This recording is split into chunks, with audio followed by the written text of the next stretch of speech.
AP deputy CM Pawan Kalyan మాట్లాడుతున్నారు. ఇప్పుడు live చూద్దాం. If you don't understand the grassroots understanding, what is the purpose? ఏం చేస్తారని వీళ్ళందరూ కూర్చోబెట్టి మీరు కూర్చోబెట్టి ఇలా మాట్లాడితే దే హ్యావ్ టు వాళ్ళు కూర్చోబెట్టి మన రాజ్యసభలకి కూర్చోబెట్టి ఇక్కడి నుంచి వెళ్తున్నారు కదా. ఇక్కడికే శివశంకర్ గారిని ఇక్కడే మచిలి మన గుంటూరు నుంచి గెలిపించారు. శివశంకర్ గారు తెనాల నుంచి గెలిచారు. శివశంకర్ గారు కాంగ్రెస్ నాయకులు అంతే ఫ్రమ్ తెలంగాణ. ఎప్పుడూ డిఫరెన్స్ చూపించలేదు కదా. పివి గారు ఏం చేశారు, మనకి నంద్యాల నుంచి గెలిచారు. సో అందుకని ఇవన్నీ బట్ ఎక్కడో నా ఉద్దేశం ఏంటంటే Congress somewhere they have to do a course correction.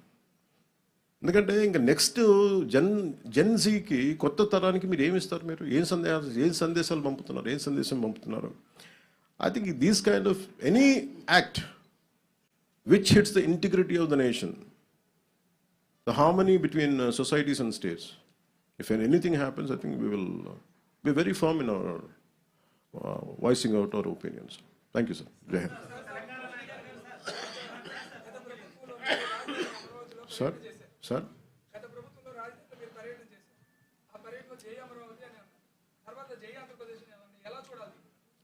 ఎవరు జై ఆంధ్ర కాదు సార్. మీకు మన దురదృష్టం ఆంధ్ర వాళ్ళకి ఏంటంటే ఏ భావన ఉందో ఎవరికి తెలియదండి. ఇక్కడ నాకు నిజంగా తెలంగాణ ప్రజలను చూస్తే ఎందుకు ముచ్చటేస్తుంటే తెలంగాణ అనే భావన ఉంటుంది. తమిళియన్స్కి తమిళ్ వాళ్ళకి అని ఉంటుంది, గెలవాలని ఉంటుంది.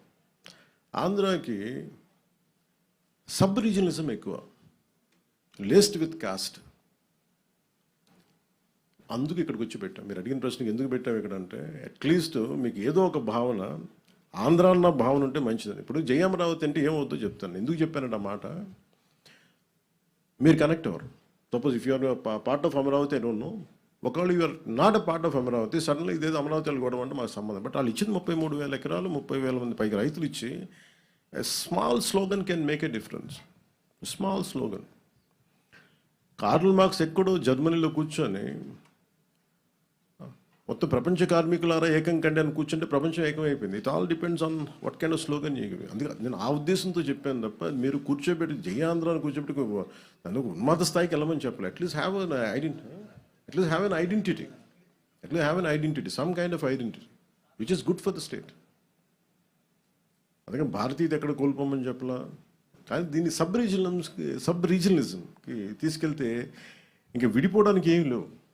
అన్ని రకాలుగా విడిపోయాం ఇంక అందరం.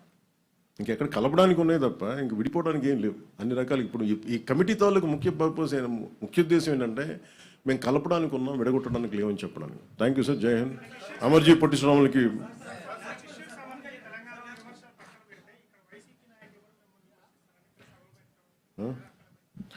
వాళ్ళు ఇలాంటి సభలు పెట్టకపోతే కదండి వాళ్ళు ఇక్కడ దాకా 11కి వచ్చారు. అలా అంటే వైసీపీకి రిపీటెడ్ చెప్తున్నా, వీళ్ళు రౌడీజం చేస్తాం, గుండాగర్దీ చేస్తాం, భయపెట్టేస్తాం, నరికేస్తాం అంటే వీటికి భయపడే వాళ్ళందరూ ఇంతమంది పాలిటిక్స్కి ఎందుకు వస్తారండి? ఆడబిడ్డలు ఎందుకు పాలిటిక్స్కి వస్తారు? రౌడీలు కానీ గుండాలకి భయపడితే there is a policy matter. మీకు నచ్చిందా పాలసీ? మీకు అమరావతి ఎంత కావాలో అంత కావాలా, 3 రాజధానులు కావాలా, అదేదో అదే చెప్తున్నాను. అదేదో నచ్చరాగా ఉంటుంది పేరేంటని.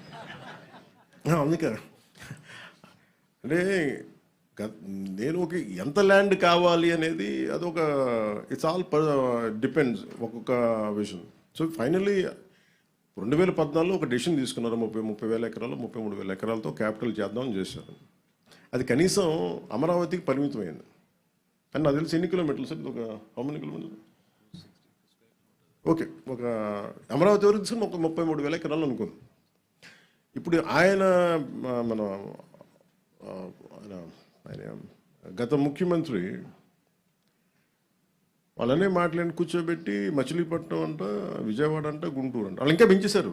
3 రాజధానులు అయిపోయినాయి. ఇప్పుడు మొత్తం 3 జిల్లాలతో కలిపి రాజధాని కావాలంటే ఇప్పుడు వాళ్ళకి అది వచ్చింది. నేను అలా చూస్తున్నాను దాన్ని. అంటే మొత్తం మళ్ళీ రియల్ ఎస్టేట్లు అమ్ముకోవచ్చు, ఇంకోటి చేయొచ్చు. ఎప్పుడు సాగుద్ది? చాలామంది చచ్చిపోతారు ఇవన్నీ ఈ లోపు. చాలామంది పోతారు. ఎందుకంటే అంతకాలం ఒక రాజధాని నిర్మాణం కానీ ఇవన్నీ కూర్చోవాలంటే రూమ్ ఒక రాత్రి నిర్మింపబడలేదు కదా. హైదరాబాద్ రాత్రి నిర్మింపబడిందా?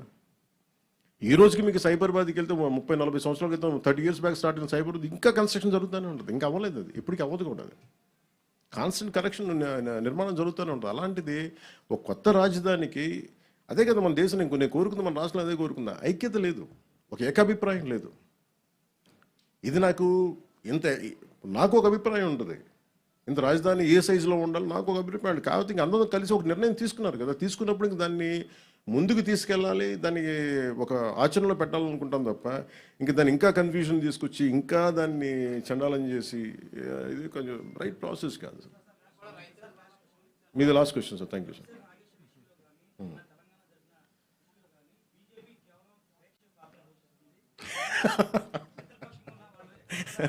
అది బీజేపీ నాయకులు అడగాలి సార్, నన్ను అడిగితే నేనేం చెప్పంటారు చెప్పండి. మాట్లాడారు సార్, చెప్తున్నారు కదా. నాకు నిజంగా చెప్పాలని నాకు ఈచ్ పార్టీకి కొన్ని సెన్సిటివిటీస్ ఉంటాయి, అది మనం అర్థం చేసుకోవాలి. అంటే నిజంగా అందరూ అంత నిర్భయంగానూ ఉంటే సార్ సమాజం వేరుగా ఉండేది కదా. మేబీ ఎవరి సెన్సిటివిటీస్ వాళ్ళకు ఉంటుంది, మనం అర్థం చేసుకుంటే ముందుకు వెళ్తాం. Thank you sir. జై హింద్ సార్.